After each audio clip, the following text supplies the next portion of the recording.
à Valo. Donc, on va aller en sélection des agents immédiatement. Mais oui, c'est ça, je pense que Antol, entre autres, là, nous a dit sur notre entrevue l'autre fois qu'il retourne à Overwatch. Va terminer la saison quand même, mais c'est peut-être pas une équipe qui joue autant qu'on aimerait peut-être. Ouais, là c'est clair que ça va être un gros test s'ils ont des petits soucis à l'interne qui jouent peut-être un peu sur le mental. C'est peut-être pas non plus le moment idéal pour eux de se confronter à Mirage, mais on va voir ce qu'ils ont dans le ventre. En tout cas, au niveau des sélections d'opérateurs, on est sur de certaines divergences quand même. Petite analyse vite fait, on retrouve un chamber de chaque côté, ce qui est plutôt attendu, ainsi qu'une raise. Et puis après, on a pas mal de variations quand même entre ces deux équipes. Oui, Chicago qu'on connaît aussi, là, sur un joueur de raise normal en fait, un joueur classique de raise, un peu comme Toscri, c'est quelqu'un qui joue raise régulièrement. Swift de l'autre côté, qui alterne beaucoup d'agents depuis le début de la ligue. Je pense qu'en 3 games, il y a 3 agents différents. Des fois, on l'a vu sur Killjoy, des fois, on l'a vu sur un autre genre de joueur, mais on sait que c'est un joueur extrêmement agressif. Donc, sur raise, ça lui fit parfaitement. On a également une Sky de chaque côté, mais une compo peut-être... C'est assez équilibré quand même de chaque côté. J'allais dire peut-être un peu plus défensif avec cette Viper en tout cas qui a l'avantage de commencer en défense peut-être pour marquer un petit peu plus le coup sur cette side.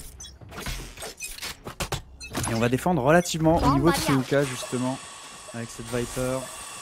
Et pour l'instant on va aller attaquer sur ce mid directement. Le Boombot qui va aller clear un petit peu et donner l'information de cette présence au niveau de Suuka. Mais on va pas se précipiter. On part essentiellement sur la longue allée. Et on va envoyer les flashs et aller prendre ce bon site.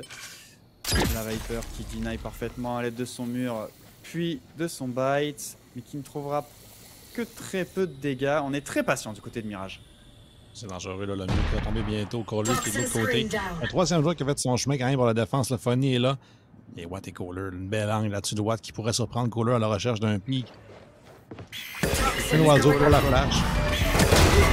Oh, le décalage impeccable et le double kill instantané de Watt qui se débarrasse directement de Kohler et Mile. Et ça va faire très mal. On a peu de temps pour se saisir. Chicago quand même qui va aller rééquilibrer un petit peu le compteur. Va se débarrasser de Rimka. Il va prélever une deuxième tête relativement facilement. Il se retrouve très vite esselé par le flanc. Position qui est connue, Swift va gagner ce duel au travers du mur en le taguant plus d'une fois et la dernière fois dans la tête. Et c'est finalement l'angle que j'avais prédit de Watt qui va surprendre non pas que Kohler, mais aussi son teammate va en trouver deux immédiatement. Et à partir du moment où c'est un 5 contre 3, le push de Mirage qui n'a pas vraiment de succès. Chicago qui arrive late au gars, comme on a dit, en trouve deux, mais les 4 joueurs au long se sont effondrés sans rien trouver. Ouais, le dispositif était plutôt bon, mais on n'a pas été capable de vraiment cleaner l'angle dans lequel se trouvait Watt. Je pense que Kohler espérait, dans l'éventualité d'un joueur à cet endroit-là, voir un coup se passer. Il n'en a rien été. Attends, on va aller attaquer le niveau de Showers et c'est encore une tête prélevée instantanément. Et tout de suite, 2 kills, exactement le même scénario de l'autre côté de la map. Et l'offensive qui est complètement annihilée pour Mirage. Oui, il n'y a eu aucune chance non plus de trade parce que, comme on le sait, Chamber très puissant comme personnage va trouver une tête et empêche le trade dans ce tel important. Là, Chicago qui va encore briller pour son équipe va trouver le premier dommage, mais pas de kill, étonnamment. C'est Rimka qui est affaibli. Il va quand même pusher dans le crosset de Kohler normalement. Là, va s'arrêter au niveau du coude, mais Rimka est très affaibli. Pourrait être retrouvé par un des 2 joueurs restants de la part de Mirage. Anton avec une belle flash, une smoke plutôt pour le sauver. Et c'est pas facile pour Mirage en ce début de match. Là. Non, on se fait vraiment surprendre à chaque fois. Alors, c'était sur une tempo sur le premier round, sur le deuxième, instantanément, c'est le shower. Juste avant que la smoke d'Astra se déploie, une tête prélevée directement et ça coupe complètement les jambes pour cette attaque. Il reste 2 joueurs qui sont à mi-HP. Oh là là, 4 HP, le Chamber qui manque de peu et qui va se TP et se sauver. On a l'info du positionnement de Kohler. SML qui va finalement achever le travail sur Rimka. Spike down de Kohler et ce Brimstone avec aussi peu de vie a quand même été capable de poser le spike. Je pense que c'est probablement 2 kills et un spike posé. C'est probablement très bien payé vu le très mauvais départ de round. Oui, on a surtout vu aussi le kill au couteau quand on a terminé cette ronde. Alors, on sait que c'est des joueurs qui se connaissent bien. Je l'ai vu tantôt dans le pre-game lobby pendant qu'on attendait la pause. Je pense qu'il y a eu 10 minutes parce que ça parlait non-stop. J'ai mal à la tête juste à y penser. C'est des joueurs qui se connaissent très bien, qui adorent se taquiner. Je pense que ce coup de couteau-là dans le dos va juste rajouter à cette rivalité amicale. Et ça doit déjà en parler là, dans les Discords. Ah, c'est juste du roleplay, c'est dans l'esprit de Viper. Ouais. Oh là là, on va mettre une grosse pression au niveau de cette et aller tenter de mettre un peu de temps, mais ça ne marchera pas aussi bien que prévu. On va quand même faire un kill, mais ça tombe très très vite. On s'échange énormément de kills et on se retrouve directement sur une situation de 3v3. Les compteurs sont rééquilibrés alors que le Spike se dirige au niveau de cette Ouka. Le Chamber qui avait fait la rotation, il ne prendra, s'il va peut-être prendre une balle ou deux, mais pour l'instant pas trop de dégâts. On va aller essayer un petit peu de au niveau de cette Ouka. Et SML qui va gagner son duel en lurker, bien positionné au niveau de ce bon site A, et on va instantanément déclencher la rotation pour aller s'offrir un bon site grand ouvert. Il y a un Swift qui va flanquer rapidement, par contre, va être vu par une trappe. Donc, Chamber qui est mort, donc on va pouvoir passer librement cette même trappe. On a une belle angle de la part de Michael qui va accueillir Swift normalement. S'il ne recule pas trop, Swift n'a aucune chance. Et Rimka va être retrouvé par Chicago juste avant. Mirage avec une ronde qu'on a failli échapper. C'est une ronde bonus quand même, qu'on était en 3 contre 3. Donc on aurait pu, avec nos armes, échapper cette ronde-ci. Et heureusement pour Mirage, on va la convertir en gardant 3 joueurs en vie. Plus de peur que de mal au final. Et une première ronde sur le board. Ouais, ça a été très propre, je trouve. Alors, c'était un petit peu la foire d'empoigne en ce début de round sur cette agression au niveau de cette longue. Mais une fois en situation 3v3, je trouve que l'expérience a parlé. On a vraiment bien senti le coup. On a été capable en lurker de cleaner un côté de la map. La rotation impeccable et ensuite le positionnement qui n'a laissé aucune chance. On avait peut-être été un petit peu naïf aussi, notamment au niveau de Swift qui n'a pas. Allez, on est reparti sur une grosse agression au niveau de cette galet, un petit peu comme au gun round. Rimka qui ne trouvera pas sur son opérateur, son vis-à-vis. Et SML qui va prendre une balle, mais sans tirer quand même, avec très peu de points de vie.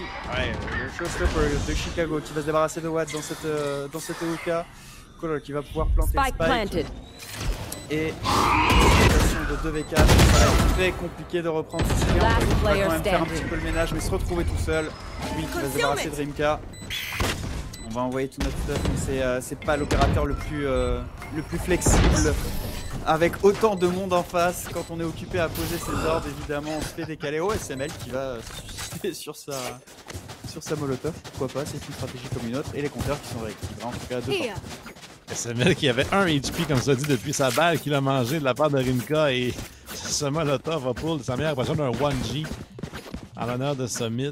Et c'est quand même une mort coûteuse, de somme toute, pour SML, parce qu'il va devoir demander à un de ses teammates de l'acheter. Et ça va quand même vider les comptes de Mile et ou de Michael.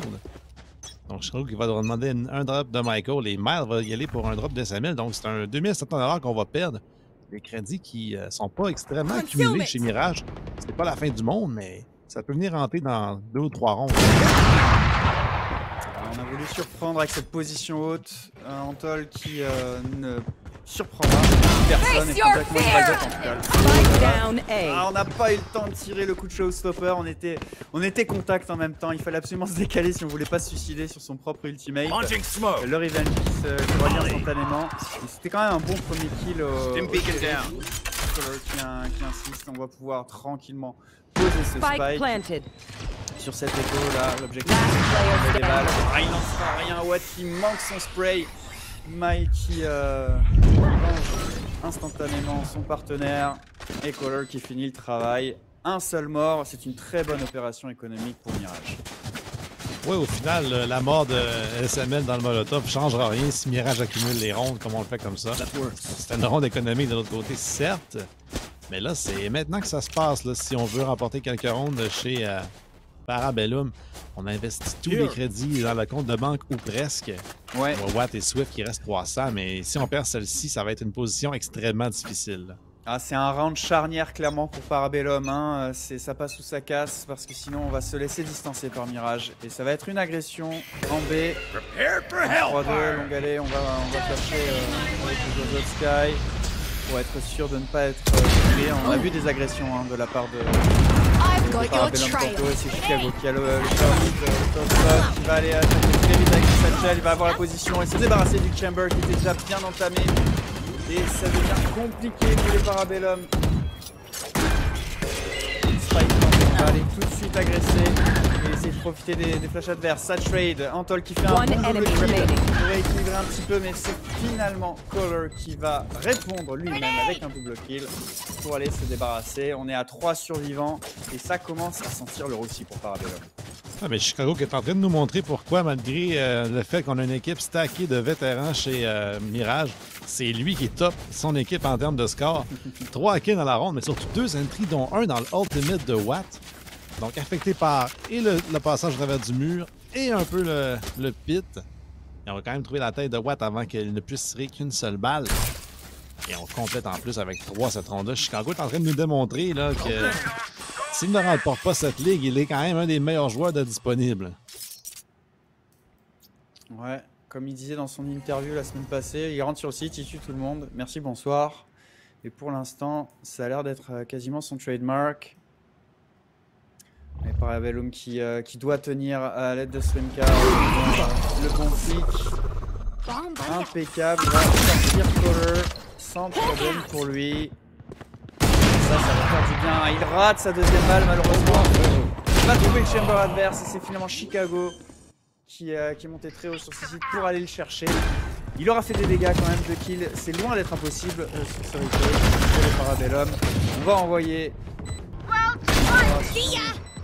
skill de Sky pour avoir l'information. On n'obtiendra pas grand chose. Un bon kill, un deuxième et un ace pour finir le travail. On n'en avait pas encore eu ce soir. On disait que Chicago rentrait et tuait tout le monde. Pour une fois, pas de caster curse. Un travail impeccable. Évidemment, Chicago là-dessus profite du fait qu'on est en eco round chez Parabellum, mais on va toutes les prendre, les aces qu'on peut avoir, j'ai l'impression, dans cette ligue-là. En plus, ça avait l'air simple, des headshots après headshots. Vraiment, Chicago là, est impressionnant et même son équipe composée d'un line-up de joueurs professionnels est épatée. C'est incroyable de voir un jeune homme sortir comme ça. On sait que dans les King of the Spike, il nous démontre encore une fois dans une ligue où tout le monde est capable de jouer. Il est déjà 13-3-2. Entre lui et Toskri sur Bind, là, les joueurs de Raze ont beaucoup de succès. Ouais, on a du talent au Québec et on voit des jeunes joueurs vraiment qui sont là pour la relève. La bonne pression de la Sky, c'était peut-être un petit peu trop ambitieux, surtout face à Chicago. Normalement, il ne le savait pas. On a essayé de changer un petit peu le dispositif défensif du côté de Parabellum, faire bouger les choses, mais pour l'instant, ça n'a pas vraiment l'air de réussir.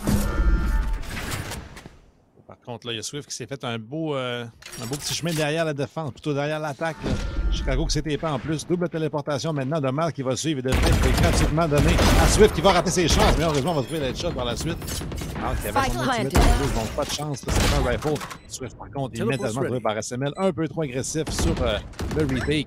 Contré d'Antol, mais Kohler immédiatement déplacé au niveau du CT va empêcher qu'il y ait quoi que ce soit qui développe. SML va trouver Watt qui sortait à peine du CT. Et Rimka pris dans une smoke 1 contre 3. Trouvé facilement par le joueur de Minnesota adverse qui push sa propre smoke et qui trouve son troisième de la ronde. Mirage en plein contrôle finalement de cette partie. Ouais, le Swift pourra peut-être regretter un petit peu de... Il a peut-être manqué un petit peu de patience, même s'il n'y avait pas vraiment d'autres adversaires un peu plus haut que ce Chamber-là. Il aurait peut-être pu attendre un petit peu avant de prendre ce kill-là, parce qu'ensuite ça lui a pris du temps de remonter. Color a décalé instantanément depuis la shower et s'en débarrasser sans problème. S'il avait gagné ce duel-là, ça aurait été une toute autre affaire. Mais dans les faits, de toute manière, il avait quand même fait un bon travail pour s'insérer ici. Il a eu aussi cette opportunité avec cette rotation qui avait été enclenchée et donc toute l'équipe adverse qui passait de son côté de map. Et malheureusement, ce ne sera pas suffisant pour Parabellum qui est clairement en difficulté et une fois de plus en position d'écho. Alors que l'économie est évidemment florissante du côté de Mirage. J'ai hâte de voir si Chicago pourrait peut-être en profiter pour faire un deuxième mise dans cette soirée. Ce serait une première, là, le loup qui va trouver Antoine dans le coin. Est-ce que Chicago va être tenté de rotationner le niveau du finalement? Là, Michael va s'esquiver 2 fois sur l'autre Mickey, mais plus de peur que de mal. Pas joueur de mirage. Ouais, pour l'instant, pas de dégâts, pardon. Et on va rotate complètement et très rapidement pour aller agresser Soa. On l'a senti, hein, les rotates aussi du côté de la défense sont enclenchés. Et c'est Swift qui trouve le first blood sur ce round-là. Alors le bon snakebite au niveau de ce mid va reproduire les assauts. Swift instantanément de Chicago. Les kills s'échangent et on se retrouve sur une situation de 2v2 Parabellum qui a une petite fenêtre peut-être pour tenir alors que le enclenché.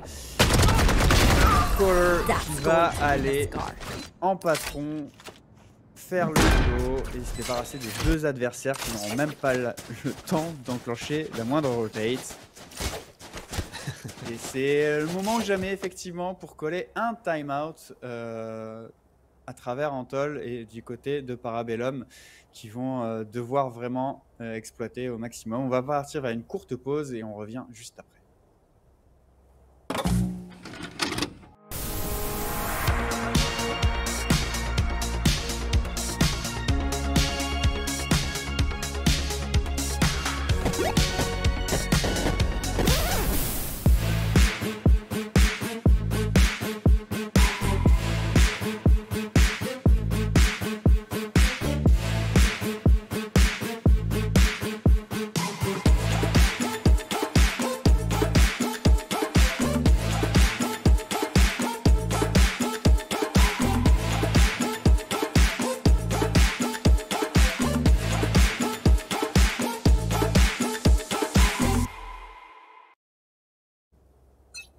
La référence Paro Info, un des 5 maintenant partenaires de la Ligue. On se rappellera Red Bull, Paro Info et sa franchise A1 Simulation, Kingston Fury et le tout récemment annoncé HyperX, qui sont les 5 partenaires jusqu'à présent de cette première saison de la Ligue québécoise de Valorant, qui nous présente là, du excellent calibre de jeu et surtout un excellent début de match pour Mirage.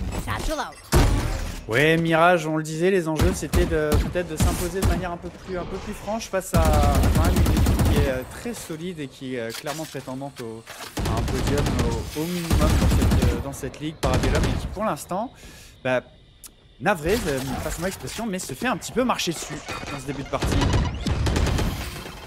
Il n'y a pas vraiment de succès, là. Même MK qui va pusher au niveau du B, on aurait pu surprendre mal là-dessus. Ce qui se passe depuis le début, on rate un peu nos opportunités là, chez Parabellum qui sont menées au niveau des frags par Swift. Et pour l'instant, on n'a pas vraiment personne qui s'installe comme étant un joueur dominant dans cette partie pour Parabellum. Et malgré l'agression peut-être d'Antol au niveau du Wuka, est-ce qu'il y a un support pour lui? Il va se faire trouver. Il n'y aura pas de trade non plus. Là, on joue un peu individualiste chez les joueurs de Parabellum. Ouais, ça manque un tout petit peu de rigueur peut-être. On est un peu naïf. Et quand on est en situation comme ça aggrave un peu les choses. Oui, très bon kill de Rimka qui va aller prélever une bonne tête. One enemy remaining. On est en situation, j'allais dire 3v2, mais le temps de parler évidemment, c'est ça le rythme de Valorant, c'est que Parabellum va enfin trouver un round de défense après quand même 7 rounds de perdu. Et ça va les remettre dans le bon sens de la marche. Mais j'ai un petit peu peur que ce soit trop tard. Ouais, j'ai quand même trouvé une belle défense avec Funny qui avait réussi à pusher au niveau du B-long. Quand on a vu justement, je pense que c'est Rimka qui avait pushé avec lui. Et quand Rimka s'est téléporté, on a peut-être oublié que Funny était là. En fait, on l'avait jamais vu. Et Funny qui en a profité pour se cacher. Et personne de Mirage est venu le défier au niveau du long. Et on a peut-être trouvé une faille là. Rimka qui va encore une fois agresser. Cette fois-ci, il ne verra personne pour le moment. On voit aussi que ça se dessine. La SML est juste derrière. Pour toucher. On va rappeler nos gens des deux côtés. Swift est dans le score aussi. Un duel à 6 joueurs au niveau du aimé, mais on recule des deux côtés. Est-ce que Swift réagresse avec son autre évite? Une personne de votre aimé. Chicago encore double ses kills. C'est cette fois un 3 contre 3. Et vraiment un début de ronde qui allait de nulle part et qui a explosé.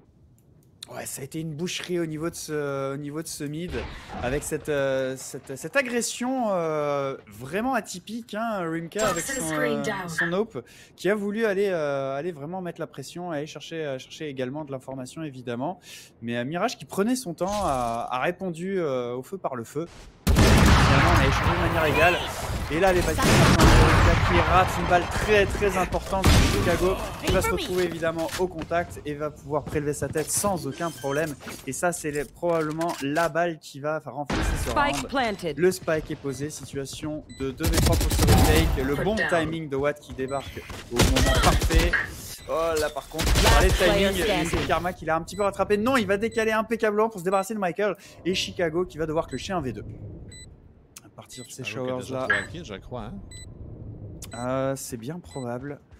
En tout cas pour l'instant, il a déjà une première information. Le décalage qui est dans le bon timing, les deux joueurs qui ne laisseront aucune chance. Et Funnies qui va éliminer notre joueur performant de la journée pour aller envoyer un deuxième point dans le camp de Parabellum qui va faire énormément de bien. Parabellum ce que j'aime, c'est qu'il cherche des solutions vraiment, ils varient très souvent leur dispositif défensif. On l'a vu là avec cette agression au niveau du mid et il ne se laisse pas vraiment écraser par le score. Oui, effectivement, comme tu le dis, on trouve des solutions. Tantôt, c'était le push de Funny au B, c'était le push au niveau du A-main. On ne recule pas et on s'impose malgré le fait qu'on avait peut-être, comme tu dis, perdu 7 rondes de suite. On en gagne maintenant 2. Il y a moyen de causer ça à 7-5 dans la half et d'avoir une chance de réessayer à l'attaque. Donc, tout n'est pas fini pour Parabellum. Alors que Mirage va aller prendre une position plus rapidement cette fois-ci. On a laissé respirer la défense. Cette fois-ci, on va aller agresser directement. Il y a le skill Chicago qui commence déjà son travail de sap. On va faire un bon wallbang sur Rimka qui n'aura pas le temps d'appliquer la moindre balle d'op. Note de justesse, on va récupérer d'ailleurs au passage pour Chicago, celui qui se retrouve bien esselé en 1v4, bon posé et sa position est complètement révélée autour de pouvoir mourir super mon exploit incroyable, il n'en saura rien, il va trade toutefois se débarrasser de SNL et Nice va finir le travail. C'est 8-4 pour Mirage sur ce changement de salle. Ouais, Chicago, 21 kills. Je pense qu'il a pris ses Red Bull. Et d'ailleurs, parlant de ça, on va y aller quelques petites pubs Red Bull sous les 21 kills de Chicago dans cette première demi.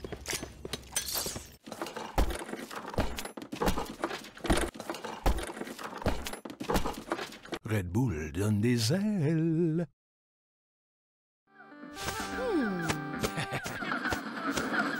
Red Bull donne des ailes.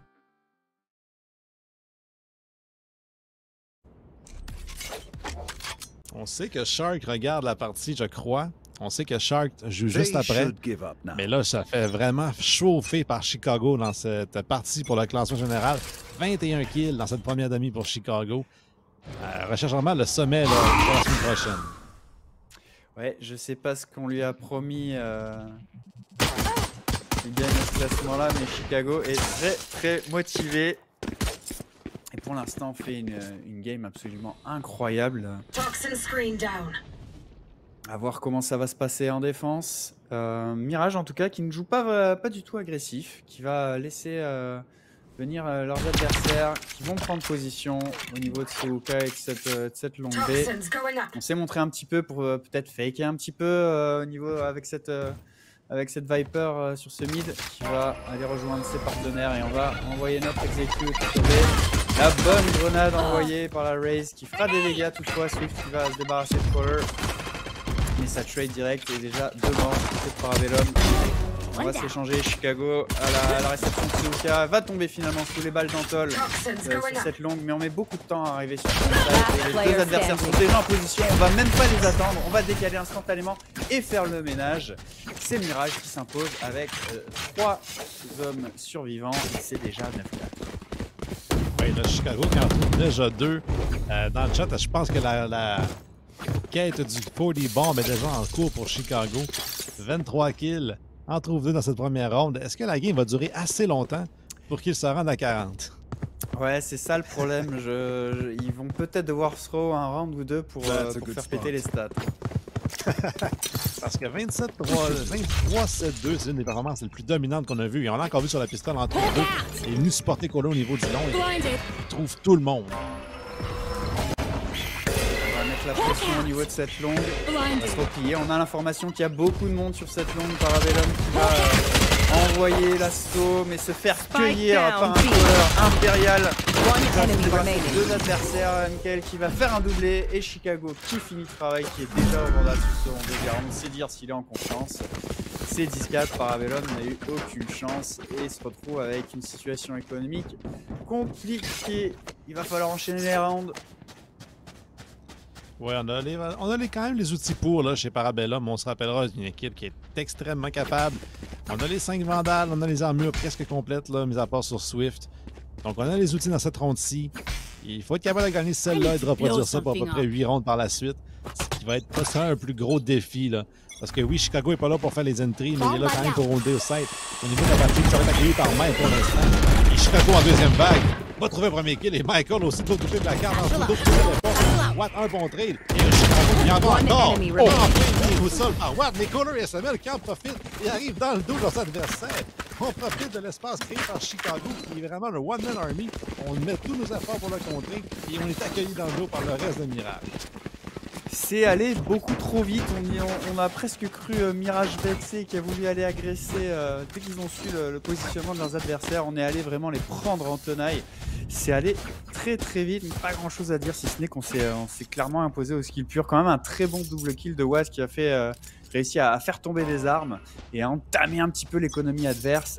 Mais là on se retrouve dans une situation quasi impossible, hein. On est à 11-4, c'est-à-dire qu'après ce round qui est un écho, il va falloir faire le sans faute comme Mirage l'a fait en enchaînant quasiment 7 rounds en attaque. Mais autant dire que ça va être compliqué. On essaye de prendre des pics, de prélever des têtes un petit peu sur une bonne balle de shérif. Mais pour l'instant, il n'en est rien. La défense qui tient bon. Comme on a dit tantôt, c'était une bonne ronde et là, il en reste 10.